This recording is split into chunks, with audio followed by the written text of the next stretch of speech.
tempo todo vocês vão ver nos comentários aqui gente dando palpite na nossa vida. E do mesmo jeito que dão palpite na nossa vida, eu sei que na sua vida também dão. Tem gente dando palpite, tem gente pondo defeito. Nossa, mulher então, gente, mulher sofre muito com isso, porque ou tá magra demais, ou tá gorda demais, ou tá nova demais, ou tá velha demais, ou tá... É muito da nossa vivência. Mas homem também tem isso, né? Em grau menor, mas tá ficando mais. Tá ficando mais, eu percebo que tá ficando mais. E homens agora tem um negócio de ser rotulado com letras gregas. Que é uma besteira que inventaram agora Sigma. Na internet. Não, eu não entendo agora porque macho alfa, macho beta. Por que não tem o lambda, né? Que é o dos espartanos, né? Os nerds, lambda nerds. Isso é o quê, gente? Isso é papo de Delta. coach vendendo padronizações pra tentar... A pessoa é rasa. O que acontece esse negócio? Deixa eu falar um negócio pros meninos, principalmente. As que pessoas me querem se cancelem, identificar com alguma coisa. Existe isso do ser humano. Validação. O ser humano quer se identificar com alguém, com alguma... O ser humano precisa de grupos, precisa viver em grupos.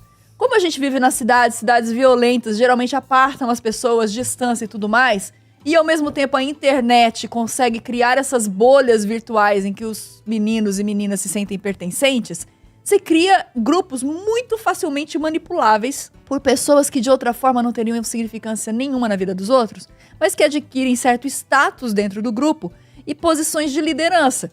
Mas para manter essas posições de liderança, que são posições fragilíssimas, porque são pessoas sem nenhum conteúdo, sem nenhuma vivência, essas pessoas precisam mentir para você que você tem determinado rótulo pregado na sua testa. Então essa pessoa vai mentir que você é um beta, delta. Sigma. Eu vi agora, tem o macho Sigma. Ômega, enfim. Sigma, pra mim, é o vilão do Mega Man X. Eles vão falar, vocês não sabem o que vocês estão falando. A gente sabe. É um tanque do Overwatch. A gente sabe, você que tá iludido, tá? Porque assim, vão criar todo um mecanismo, um ritual, uma fé, uma ideologia, vão construir um arcabouço de ideias, vão inventar filosofias pra tentar explicar isso. E é só o que no inglês a gente chama de bullshit, entendeu? Porque... O que é? É gente querendo roubar a sua individualidade. Basicamente é isso. É fazendo pouco da sua individualidade. A individualidade, meus amigos, é aquilo que nos dá mais satisfação na vida. Você conseguir bancar aquilo que são suas características, entendeu? O povo lá chamando a gente de dois véi. Provavelmente estamos tocando na ferida do jovenzinho que pensa que a identidade dele é estar ligada a esses grupos etiquetados. E no momento talvez seja, porque você não tem uma personalidade, você não tem uma individualidade. Sempre que você quer entrar numa classificação, nessa necessidade de... A pessoa... Antes era uma coisa negativa, né? Se alguém te classificasse, tipo assim... Não, de jeito nenhum. Agora a galera tá assim, não, me classifica aí pra eu me sentir alguma coisa. Exato. Só que isso, quando você é classificável, é porque você, na verdade, tá muito raso. Você tá muito superficial. Uma pessoa complexa, ela não consegue ser classificada. Entendeu? Ela não existe uma etiqueta que te defina, que possa ser aplicada pra mim, que possa ser aplicada pra todo mundo. Não existe isso. Não, mas é porque a galera não se entende nesse processo de autoconhecimento, que é uma coisa complexa, né? Essa coisa de classificação é meio uma muleta, que a pessoa... então eu sou isso. Beleza, você não é isso. Ninguém se encaixa numa forma. Mas a pessoa, isso meio que dá uma ajuda, né? Meio que facilita, embora seja falso. Dá uma falsa sensação de que você está se entendendo. Eu acho complicado, porque tem essa necessidade. A gente era no oráculo de Delfos, que tinha o Conhece-te a ti mesmo, uma coisa assim. Sim. Não sei exatamente, mas você tem isso na história da humanidade, essa coisa da necessidade do autoconhecimento, né? E, tipo assim, o autoconhecimento é uma coisa muito complicada. Você pegar esses grandes filósofos, foram uma vida inteira de investigação, sabe? É uma vida inteira de investigação para você entender quem você é. E as pessoas têm essa necessidade. Aí se você oferece para elas um atalho, né? Vou oferecer aqui um atalho na forma de uma classificação. É o macho alfa, é o macho delta, é o macho sigma. Aí você faz um teste online daquele de marcar X, né? Aí você vê a sua pontuação no final. Eu sou um macho sigma. Agora eu me entendi. Sabe? Aí te dá essa falsa sensação de que você cumpriu essa necessidade de conhecer a você mesmo, sendo que você não entende absolutamente nada. Isso é um processo investigativo de reflexão que demanda, tipo assim, anos, uma vida inteira, tá? Eu acho até bom que quando você tá buscando essas classificações, você tá, de fato, uma pessoa que tá preocupada com essa coisa de saber quem você é, de conhecer a você mesmo. É a reflexão importante de se ter. Tem pessoas que fogem disso, assim, sabe? Que tem medo, né? Que tem medo dessa constatação na vida, de descobrir quem você é. Mas a questão é, Não existe muleta para esse tipo de coisa. O Daniel Nakano colocou ainda sobre o assunto dos sigmas lá, dos alfa, beta, gama.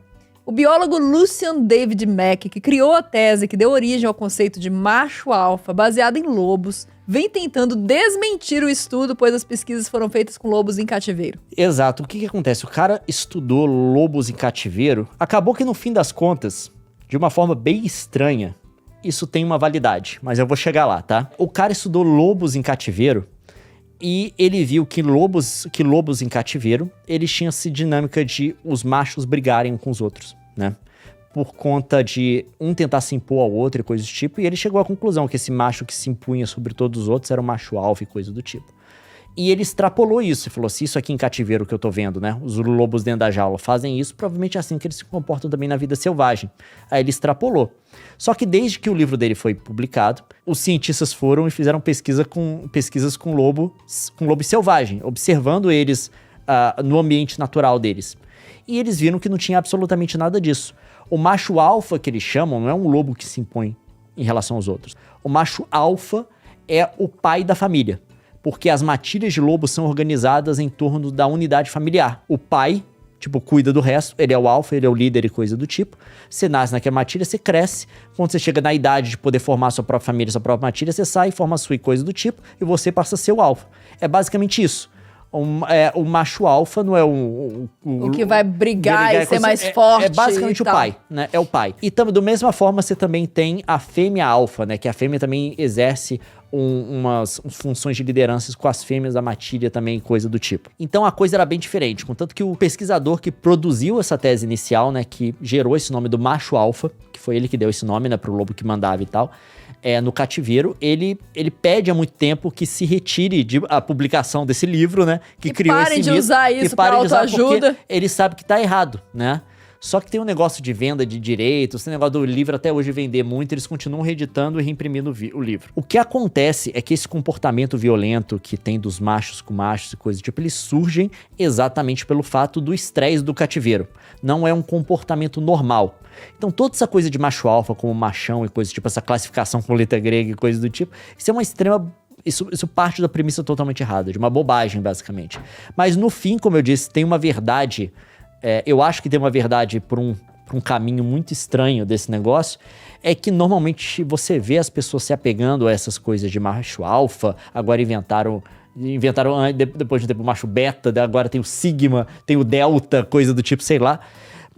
Isso existe, eu acho que muito por conta de os seres humanos, eu acho que no ambiente urbano, na sociedade que a gente vive, eu acho que a gente tá passando por um estresse, né, que é meio que paralelo ao do lobo no cativeiro, né? Aí isso motiva a gente, de alguma forma, a tomar posições que são violentas, de dominação, querer se impor por alguma forma de afirmação em cima do outro, né? Eu lembro que eu fiz uma entrevista uma vez com uma bióloga, que tava falando sobre os macaquinhos nos parques em Goiânia. Quando você tem uma relação de recursos, né? Quando faltam recursos, eles entram nos comportamentos maníacos e violentos e agressivos.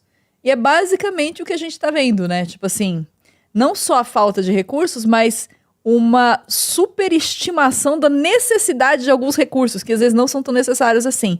Hoje, consumismo e tudo mais, as pessoas têm uma visão de mundo, uma exigência de recursos que talvez seja muito maior do que se necessitaria para viver mesmo.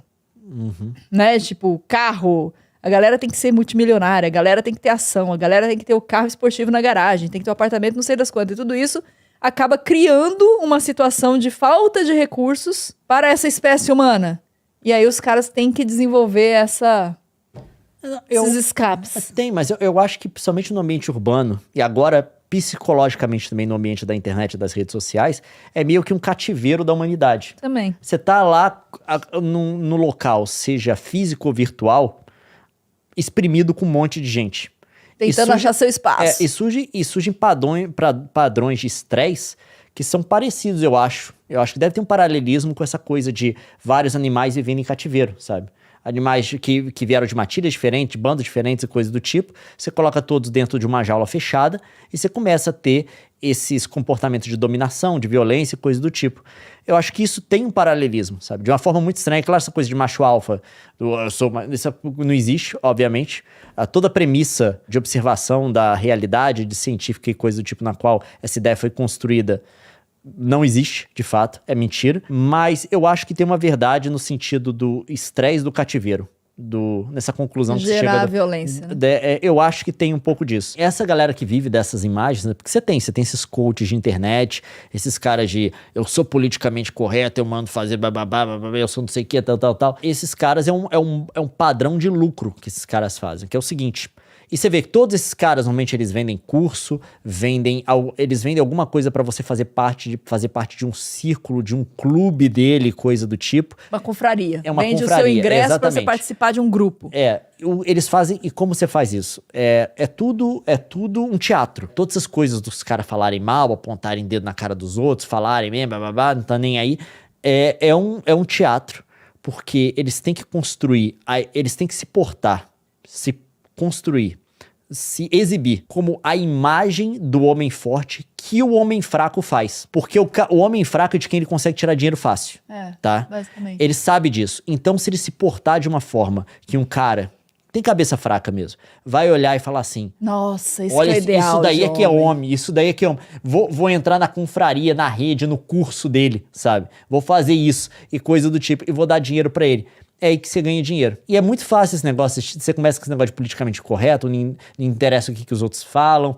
Tipo assim, politicamente incorreto. O que o Leon falou parece que a dicção essa galera do tem que rir da gorda, tem que rir do velho, tem que rir de não sei o quê, sabe? Tipo... Não, você se nuance do eu negócio. Não importa o que os outros falam de mim, eu falo mesmo, eu falo na cara, eu jogo real, tal. Nunca é sempre uma versão distorcida da realidade, mas enfim.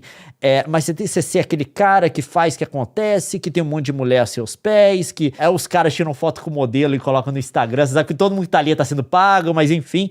Mas tem também o lance de ser submissa, minha mulher tem que ser submissa, tem tudo isso, Tem dentro do ambiente protestante também, falando que... Não, tem até, eu já vi disso até evangélico agora. Sim. Também.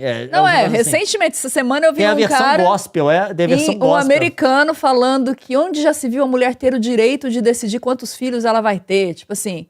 É a mesma estirpe de gente, entendeu? É a ideia da confraria mesmo. Todos vendem um curso, vendem um círculo interno, tá? Que você paga pra entrar. E uma vez você pagou o dinheiro pra poder entrar, o dinheiro que eles publicam, que é o que você tem que pagar pra entrar, você chega lá dentro, eles criam mais vários círculos internos dentro do círculo. Pra cobrar mais. E pagando cada vez mais. Não, mas essa galera que é o círculo interno do os cara. Os 12 mais próximos. Os 12 mais próximos. Não, são pessoas de alto desempenho, que só pessoas de alto desempenho podem entrar nesse grupo, por isso que cobra esse valor.